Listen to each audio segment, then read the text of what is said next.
ও uncle, হ্যাঁ হ্যাঁ, আমাকে এমন ভাবে যাইতে দিন না যে আমরা কেদার মধ্যে আটকে পড়ি। না না, কেদার মধ্যে আটকে বলে সমস্যা না। আরে আমরা পাহাড়টাকে এখানে নিয়ে আসি। স্যার আপনি কি পাহাড়টাকে এখানে নিয়ে আসবো? পাহাড়টা ভালো লাগবে কিন্তু বৃষ্টির জন্য তো কিছুই করতে পারতেছি না। তামিমে যে ড্রোনের যে কেরামতি এটা দেখাতে পারতেছে না বৃষ্টির কারণে। তামিম ফ্লাই করতে পারতেছে না, ফ্লাই হইতে পারতেছে না বৃষ্টির কারণে।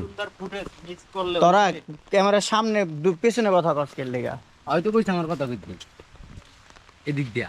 তো গাইস, এই যে আমরা বৃষ্টিতে ভিজতেছি, মানে আপনাদের এত কিছু দেখানোর চেষ্টা করতেছি শুধুমাত্র আপনাদের ভালোবাসার জন্য। প্লিজ আমাদের ভালোবাসবেন, সাপোর্ট করবেন। সাপোর্ট করতে হলে আপনাকে আমার ভিডিওটি যদি ভালো লেগে থাকে তাহলে লাইক করতে হবে, কমেন্ট করতে হবে এবং চ্যানেলটি অবশ্যই সাবস্ক্রাইব করতে হবে। আমরা এখন যাচ্ছি হচ্ছে গাংপার।